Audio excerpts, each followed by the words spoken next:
Hey everybody, I hope you're doing well. I'm Justin with ExcelSmith, where our goal is to build better Excel users. On this episode of Foundations, we take a look at VLOOKUP. VLOOKUP is one of the functions I use most frequently. It's also the function I'm asked about most often. In this video, we'll look at how to properly set up a VLOOKUP equation. We'll also explore the limitations of the VLOOKUP function. By the end of this video, you'll have a solid understanding of how and when to use VLOOKUP, as well as avoid its potential pitfalls. Let's get started.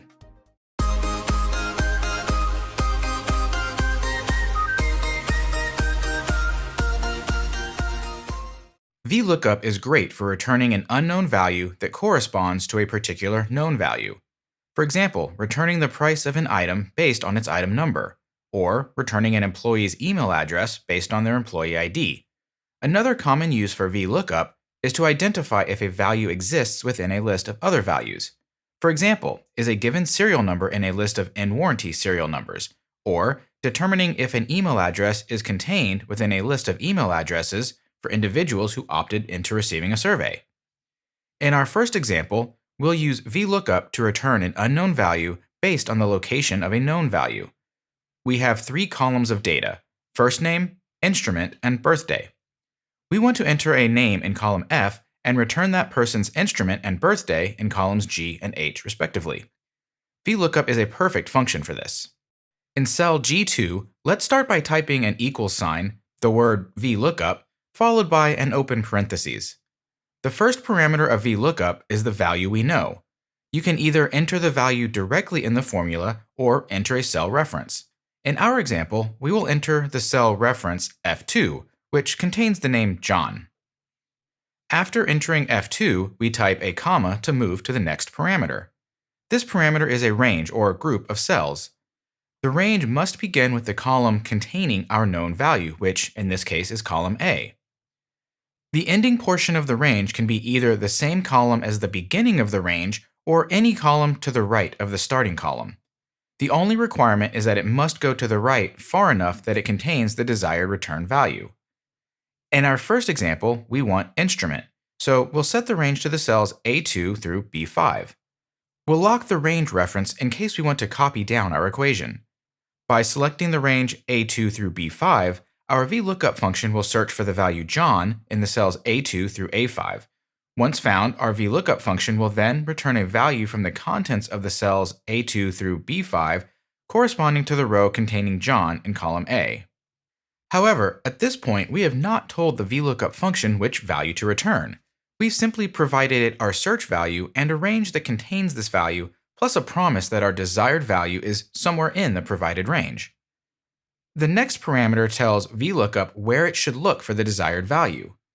In our example, that's instrument. We set this parameter by counting how many columns away the column containing our desired value is from the column containing the known value.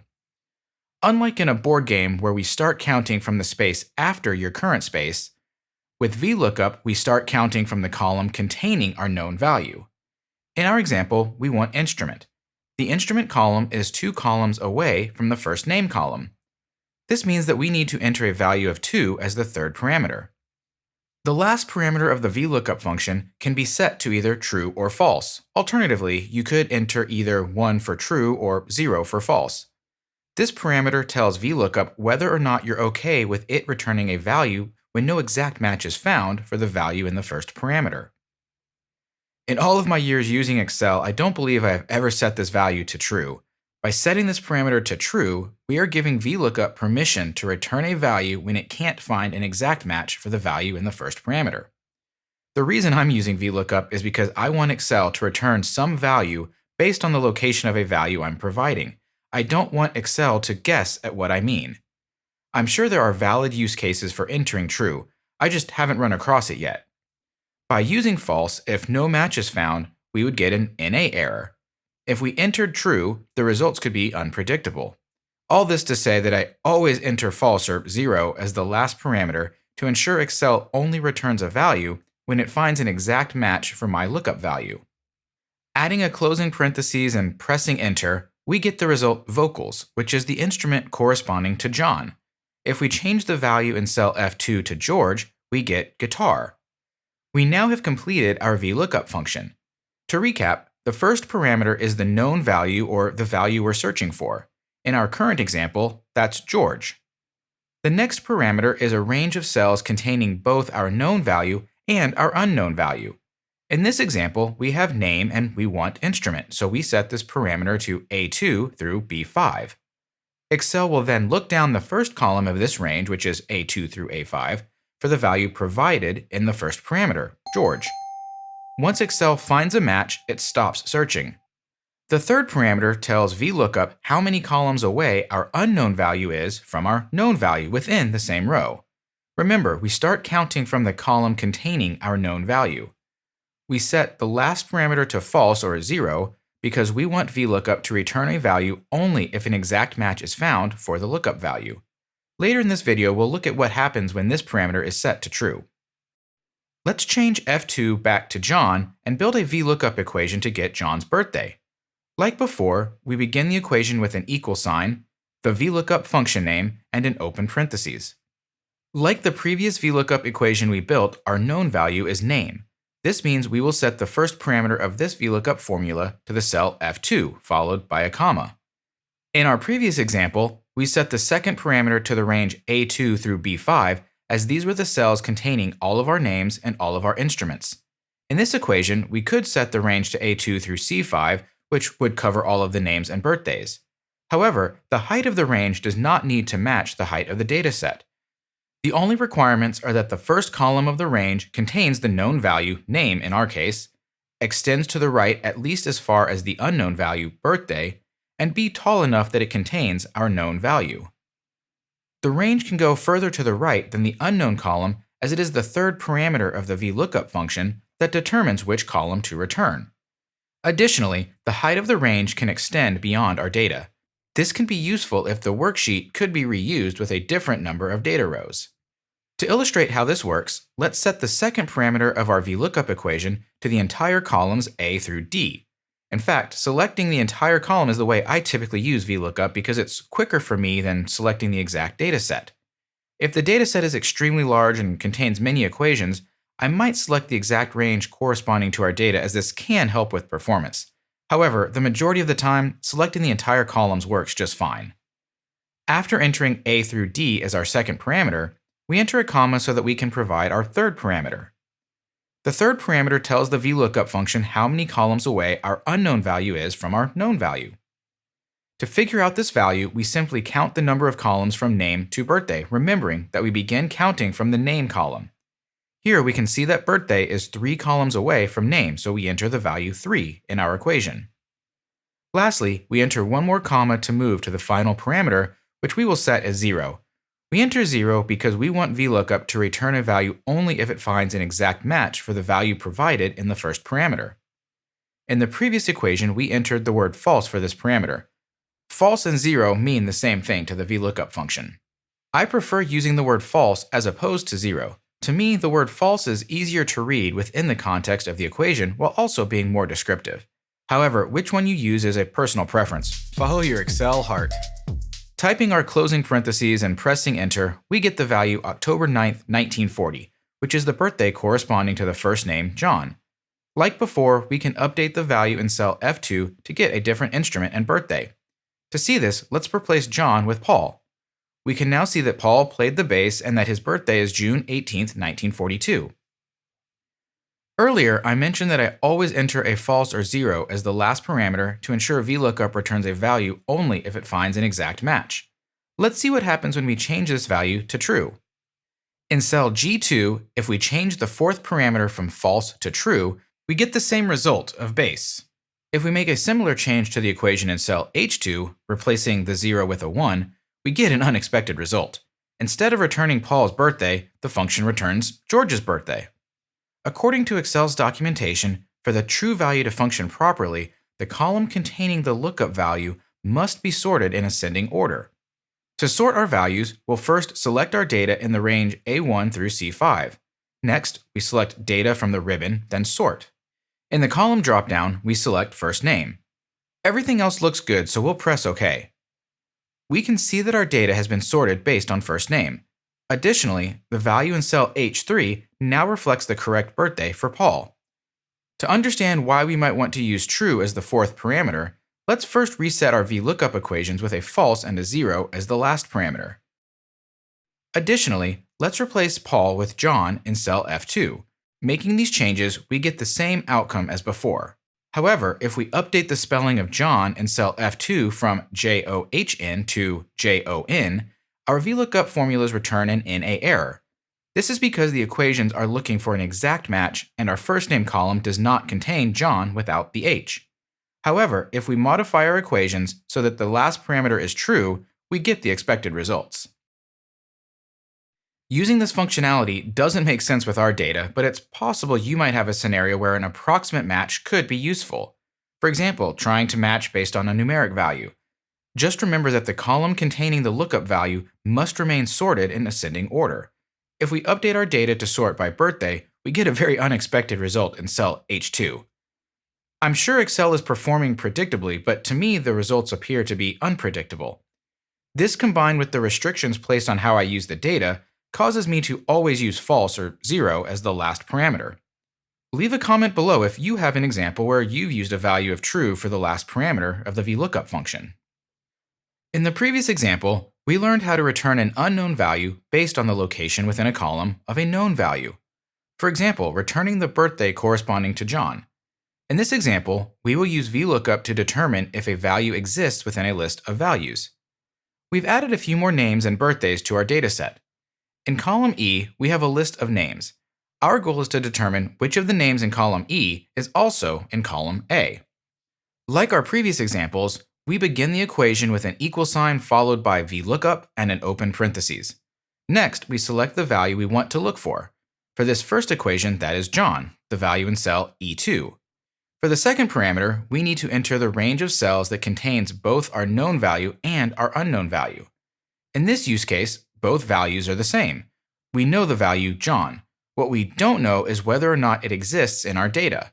This means that we only need to supply column A as the second parameter, the column containing our list of names. For the third parameter, we need to specify how many columns away our unknown value is from our known value. For our needs, they are the same column. Remember that we start counting from 1. This means that since our unknown column and our known column are the same, we simply enter 1 for the third parameter.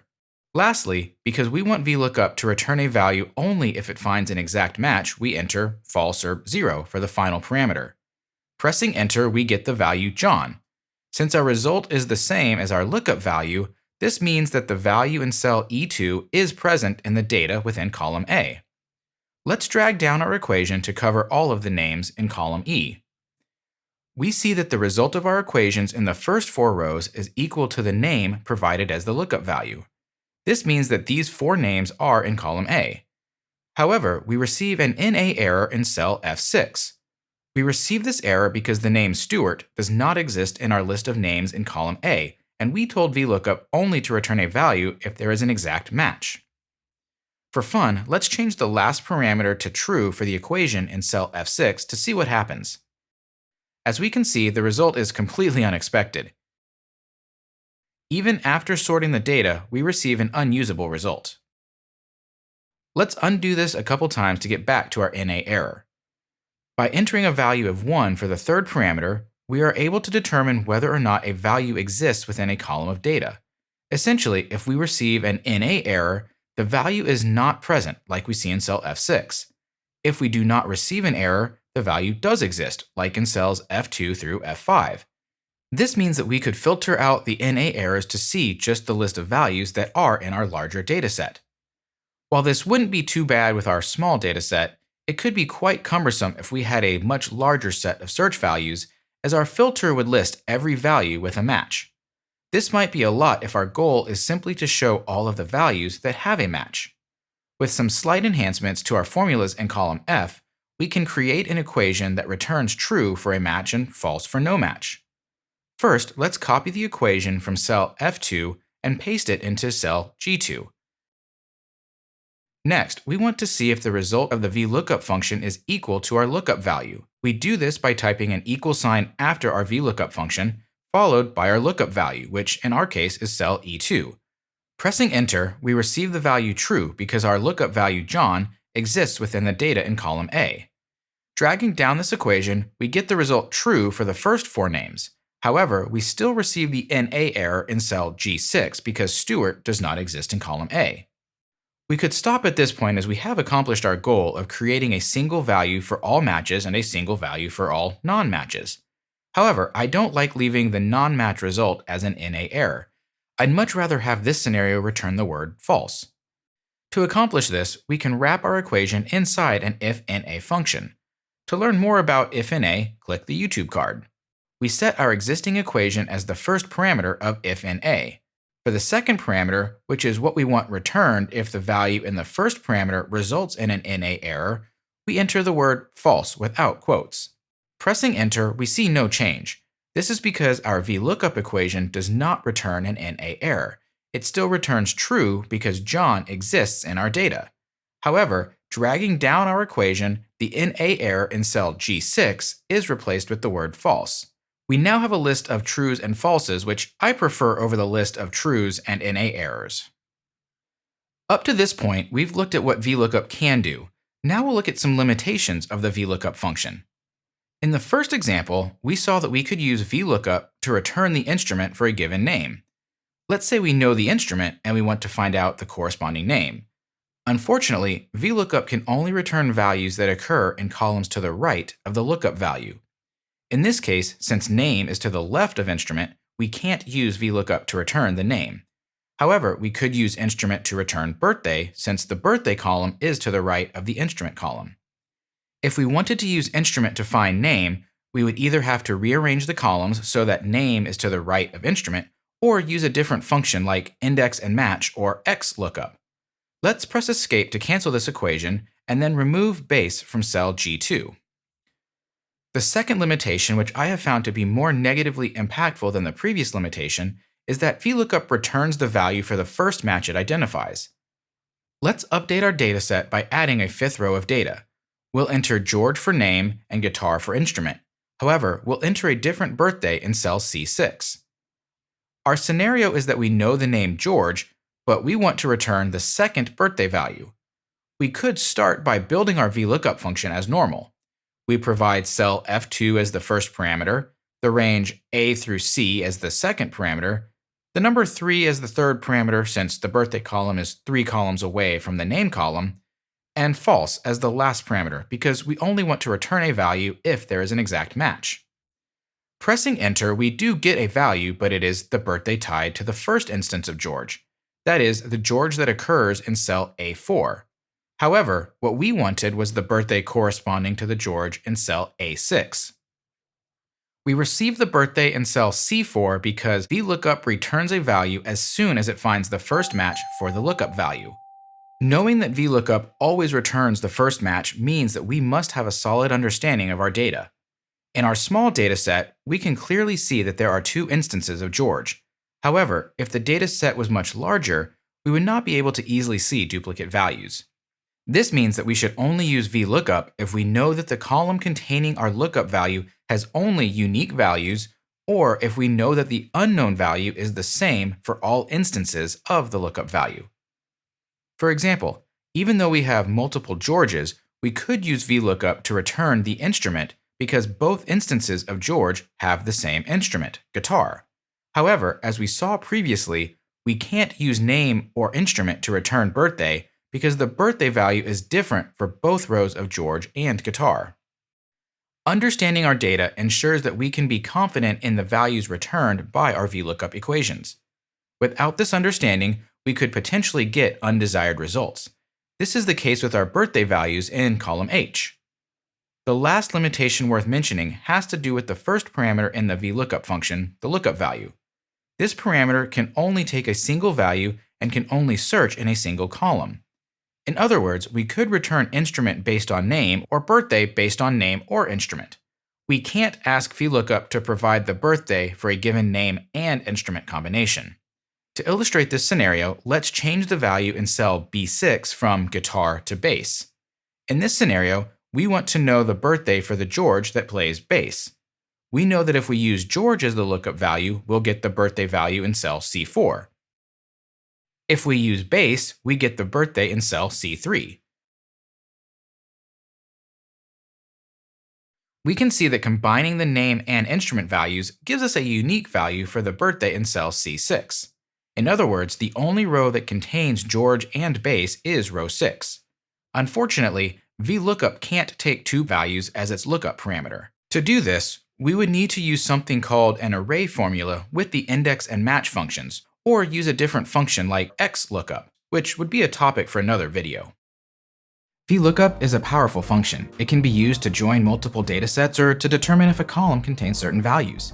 Just remember that when using VLOOKUP, your lookup value must be in the first column of your range, the function can't return values in columns to the left of your lookup value, and the VLOOKUP function returns values corresponding to the first match. This last point means that VLOOKUP should only be used if your lookup column contains unique values or if the value you want returned is the same for all instances of your lookup value. If you found this video helpful, please like, subscribe, ring that bell, and tell your friends. Also, leave a comment below if you have an example of how you use the VLOOKUP function. Thanks for watching!